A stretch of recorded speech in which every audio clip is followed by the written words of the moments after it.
Welcome to the most anticipated podcast of the month of May. That's right, I'm giving you my top 7 dream free agents against the top 7 free agents I believe the Kings will go after. But before I get into all of that, huge shout out to all the people from Sac State that are graduating across the street at the Golden One Center right now. I remember 4 years today, 2015, this day, I graduated from the University of Nevada, Reno. One of the best moments of my life. Never regret going to college. Had a great experience, met great people, which ultimately is how I got to this position today, and I'm very grateful. My advice that I give to all you people that are graduating, the journey has only begun. Good luck out there. God bless you guys, and I wish you guys nothing but the best.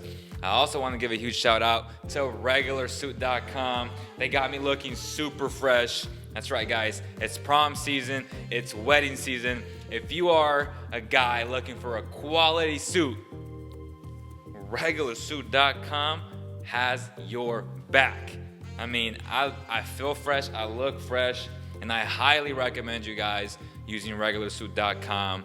Use our code COWBELL and tell them that you guys heard about them here on this platform. Let's get to it, guys. Klay Thompson is my number 1. Real quick, Kevin Durant, Kawhi Leonard, 1A, 1B. I'm not even going to put them in this dream scenario because they're not coming here. Plain and simple, okay? Those are the 2 best free agents of this class. Just wanted to clarify on that, okay? Now, who are my top 7 guys that I would love, that I would go after if I was a GM?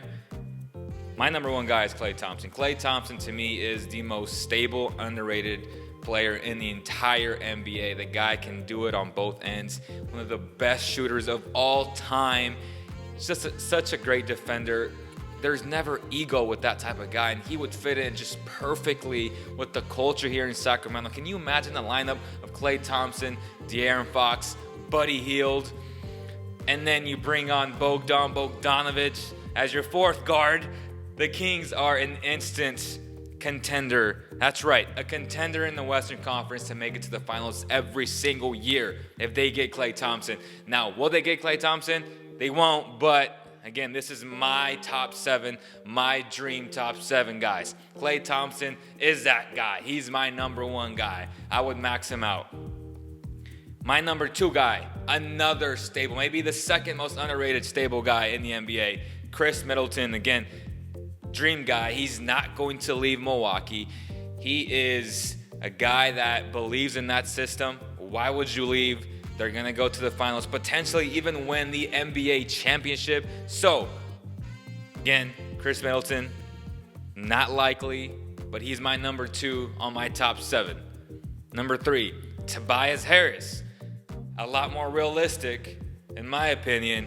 Tobias Harris would be a nice complement to what the Kings already have, adding depth to their wings, giving them more versatility down the stretch of a season where injuries happen, etc. He would make the Kings so much better. That is also if Harrison Barnes comes back. I would love to have both guys, but if he opts out of his $25 million and he doesn't want to come back for whatever reason, which I don't think is the case, I believe that Harrison Barnes will come back to the Kings. Now, I think the Kings will give him an extension. That way they can save some more money and have more money to spend in this offseason. So if that happens, so right now the cap for the Kings is, if he opts in for the $25 million, they would have $21 million to spend, as opposed to if he opts out, then it would be $45.2 million, which is a huge difference. Now, I think the number is about $18 million, 4-year contract. That's where I would go with Harrison Barnes. The same with Tobias Harris. Give him that 4-year deal, 18 to 19 million per season. That's where I would be. He's my number 3. At number 4, Patrick Beverley.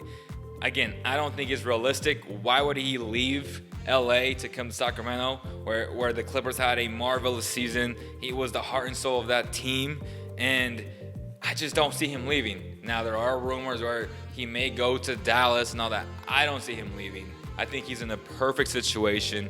Everyone wants to be in LA, especially the right team in LA. Right now, the Clippers are that team. The Lakers are just not that good. They're just a complete mess. Patrick Beverley, my number 4. At number 5, I have Jimmy Buckets. Jimmy Butler would be that tough player that this team really needs, that dog, right? That veteran that played really well in semifinals, right? Against the Raptors. Obviously, they lost in heartbreak fashion. Not cool, but Jimmy Butler had a great series. I can see him taking the max in Sacramento. And again, I was opposed to it at first, but the more I think about it, he would be an asset for the Kings. A guy that potentially, if it doesn't work out, I know there are concerns about his attitude and combining that with the young culture here in Sacramento. If he doesn't work out, you have an asset that other teams will want, because Jimmy Butler is a guy who can get you buckets and defend your best player. That's Jimmy Butler. So he would become an instant asset. So I would go after him at number 5. At number 6, the third most underrated player. Again, stability at its finest, Al Horford. This guy is so good in the playoffs. A guy who can switch on defense, a complete leader, has always been a leader. Just he brings that stability to every single team. He would be so ideal and would be such a great player to have around Marvin Bagley and Harry Giles. Al Horford is just a complete professional, such a good basketball player. He is my number 6 dream free agent. And again, he would have to opt out of his contract.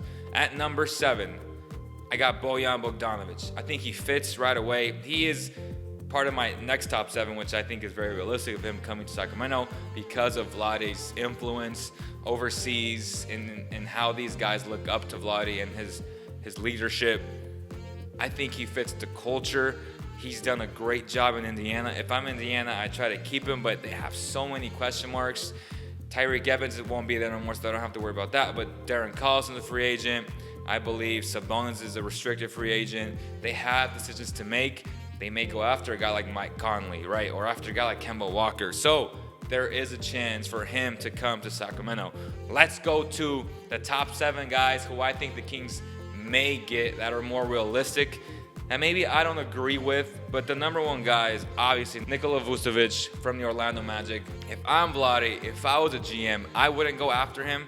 But again, I understand the All-Star 20 and 10 guy.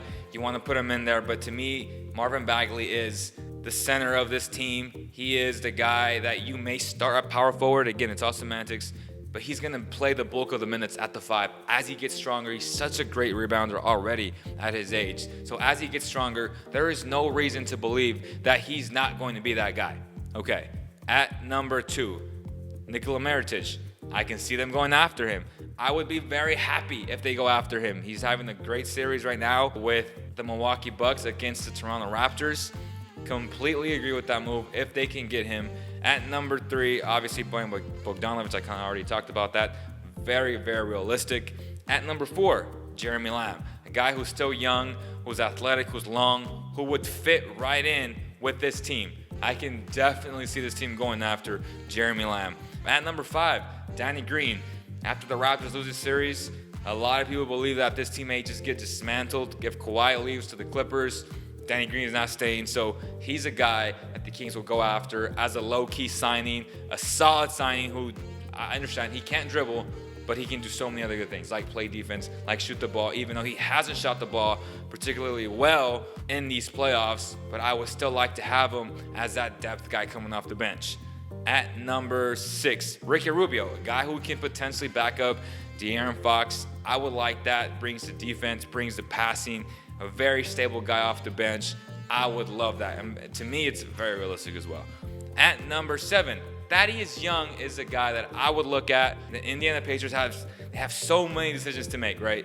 What direction will they go? Victor Oladipo coming off an injury. Right now, they're just stuck with so much money and so many decisions that I can see the Kings going after him and the Pacers not prioritizing Thaddeus Young. He would be a nice fit at the power forward position. So those are my top 7 realistic options that the Kings may go after. Let me know what you guys think, man. Again, shout out to Regular Suit for hooking me up with this awesome suit. I'm not wearing the pants because they were 2 sizes too small, or maybe I just have to lose some weight. But I appreciate you guys so much. Make sure to share and subscribe. And again, join the conversation. See you guys on the next one.